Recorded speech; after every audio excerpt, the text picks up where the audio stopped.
এইটো আমাৰ ইয়ান বেটা আমাৰ খুৰা ঘৰৰ ল'ৰাটো হয় দেখিছে এইটো বাহিৰত ওলাই ফুৰিবলৈ মমাইকৰ ঘৰলৈ গৈছিলে আহিলে পৰহি এতিয়া দুটাত হেল্ল' হেল্ল' হেল্ল' হেল্ল' কুদিয়া হেল্ল' হেল্ল' হেল্ল' এইটো ইয়ান ইয়ান এইটো মই আহিছোঁ এতিয়া খুৰা ঘৰলৈ আৰু এইটো হৈছে ইয়ান আৰু কাইলৈ হৈছে আমাৰ বাবে এটা বিশেষ দিন সেয়ে মই ভাবিলোঁ আজি এটা কেক বনাওঁ সেইটো কেনেদৰে বনাওঁ মই আপোনালোকক দেখুৱাম আৰু আপোনালোকে চাই যাব মই কেনেদৰে কেকটো বনাওঁ। কেকটো মই আগতেই বনাই থৈছোঁ আৰু কেকটো বেকিং কৰিবৰ বাবে মই এই ক্ৰীমখিনি ফেটি লৈছোঁ 10ৰ পৰা 11 মিনিটৰ ভিতৰত আৰু এইটো কেক মই বেকিং কৰি আছোঁ। ইমান এটা ভাল নহ'ল লৰালৰিকৈ বনালোঁ সেয়ে বৰ ভাল নহ'ল আগত বনাইছিলোঁ সেইবিলাক ভালেই হৈছিলে বাৰু কিন্তু এইটোহে ইমান এটা ভাল নহ'ল।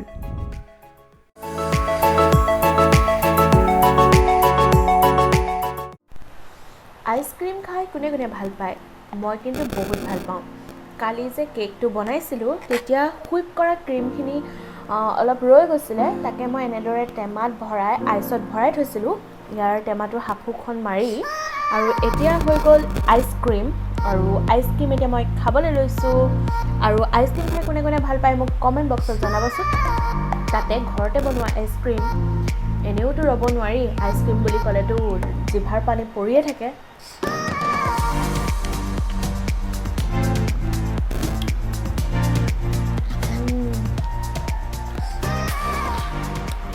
বহুত টেষ্টি হৈছে আইচক্ৰীমকণ খাবলৈ।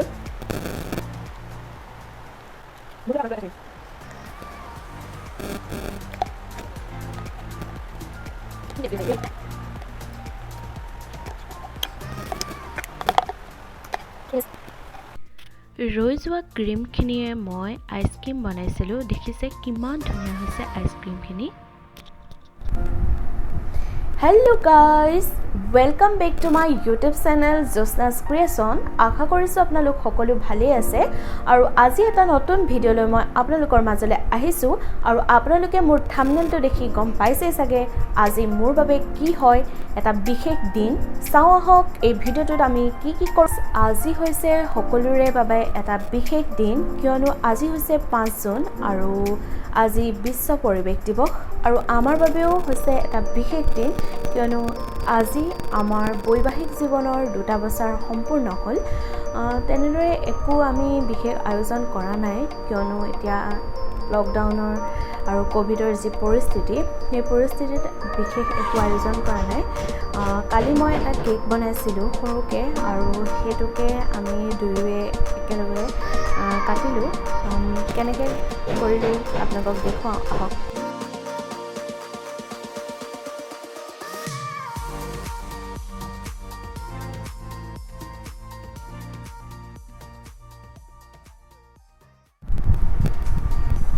খং অভিমান আৰু মৰম আপোনালোকৰ সকলোৰে আশীৰ্বাদত আমাৰ বৈবাহিক জীৱনৰ 2টা বছৰ সুকলমে সম্পূৰ্ণ হ'ল।